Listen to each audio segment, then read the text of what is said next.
بسم اللہ الرحمن الرحیم۔ السلام علیکم۔ امید کرتی ہوں کہ آپ سب خیریت سے ہوں گے۔ میری دعا ہے اللہ تعالیٰ آپ کو ہر پریشانی غم سے دور رکھیں، خوش اور آباد رہیں، آمین۔ حقیقی کہانی میں ایک بار پھر خوش آمدید۔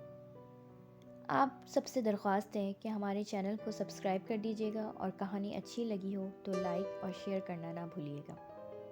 آئیے ہم اپنی کہانی کی طرف چلتے ہیں۔ آج کی کہانی ہمیں بھیجی ہے انجم صاحب۔ انجم صاحب پیشے کے اعتبار سے جیولوجسٹ ہیں، تو وہ ڈیمز وغیرہ پہ کام کرتے ہیں۔ وہ بتاتے ہیں کہ پڑھائی کی وجہ سے ان کی زندگی پہاڑوں، چٹانوں اور جنگلوں میں گزری ہے۔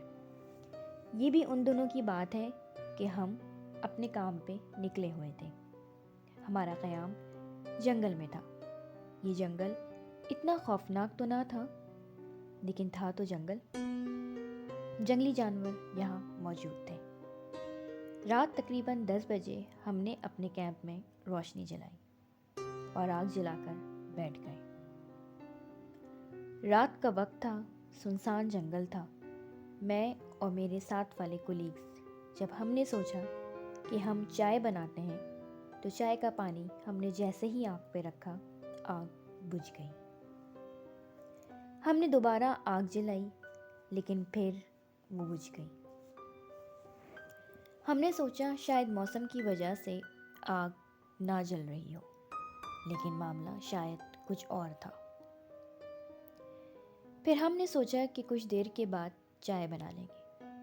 میں اور میرا ساتھی ہم نے آگر جا کر دیکھا تو ایک جانور جو کہ بھیڑیا تھا وہ مرا ہوا تھا۔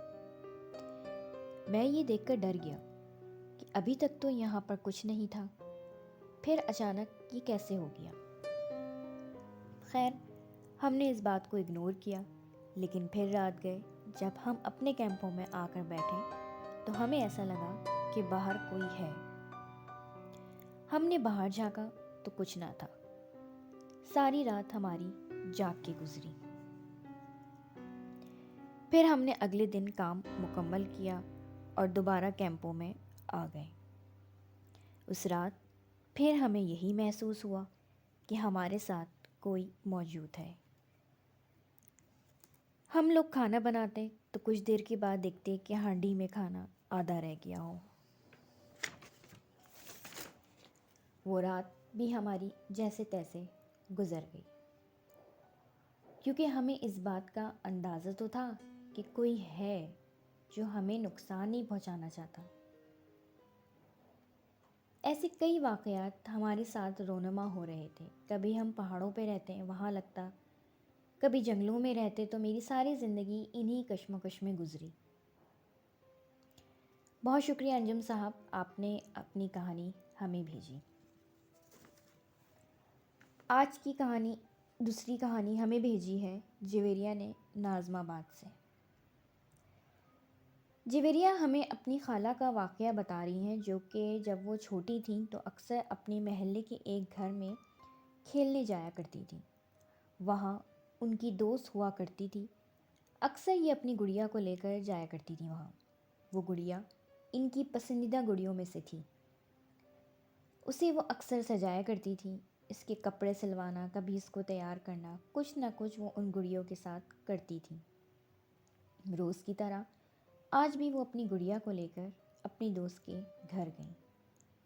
میری خالہ اور ان کی دوست اپنی اپنی گڑیا سے کھیل رہی تھی کہ اچانک ان کی گڑیا کی آنکھ سے خون بہنے لگا۔ وہ یہ دیکھ کے ڈر گئی اور گڑیا کو دور پھینک دیا۔ ان کی دوست نے جا کر اپنے گھر والوں کو بتایا تو ان کو بھی یقین نہ آیا۔ انہوں نے جا کر دیکھا تو گڑیا بالکل صحیح سلامت تھی۔ میری خالہ کو جتنا اس گڑیا سے پیار تھا، وہ اس سے زیادہ ڈر گئی تھیں۔ پھر دوبارہ انہوں نے اس گڑیا کو ہاتھ نہیں لگایا۔ آج بھی میں اپنی نانی کے گھر جاتی ہوں تو اسٹور روم میں گڑیا عجیب گندی حالت میں پڑی ہوئی ہے۔ میں نے کئی بار اس کو اٹھانے کی کوشش کی، لیکن اس کی وحشت زدہ آنکھیں دیکھ کر اٹھا نہیں پاتی۔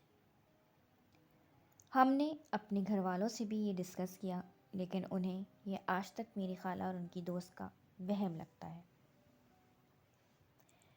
یہ تھی جویریہ کی خالہ کی کہانی۔ بہت شکریہ جویریہ، آپ نے ہمیں کہانی بھیجی۔ آج اس گڑیا کی کہانی پڑھ کر مجھے بھی اپنی ایک گڑیا یاد آ گئی۔ پتہ نہیں کیوں میں بھی جب اپنی گڑیا سے کھیلتی تھی تو مجھے بھی بعض دفعہ اس سے ڈر لگنے لگتا تھا۔ خیر، یہ میرا وہم تھا جو وقت کے ساتھ ساتھ ختم ہو گیا، اور پھر ہم بڑے ہو گئے۔ وہ گڑیا نہ جانے اب کہاں ہو گئی۔ بہت شکریہ جنہوں نے ہمیں کہانی بھیجی۔ امید کرتی ہوں کہ آپ لوگوں کو کہانی پسند آئی ہوگی۔ اگر آپ لوگوں کے ساتھ بھی کبھی کوئی ایسا واقعہ رونما ہوا ہو تو آپ ہمیں اپنی کہانی اس ای میل ایڈریس پر بھیج سکتے ہیں جو کہ ڈسکرپشن پہ موجود ہے۔ آخر میں اللہ تعالیٰ سے دعا ہے کہ اللہ تعالیٰ ہم سب کو اپنی حفظ و امان میں رکھیں، آمین۔ آخر میں پھر سے ایک درخواست کہ ہمارے چینل کو سبسکرائب کر دیجیے گا۔ کہانی اچھی لگی ہو تو لائک اور شیئر کرنا نہ بھولیے گا۔ ہمیں آپ لوگوں کی کہانی کا انتظار رہے گا۔ ملتے ہیں ایک اگلی کہانی میں، تب تک کے لیے اللہ حافظ۔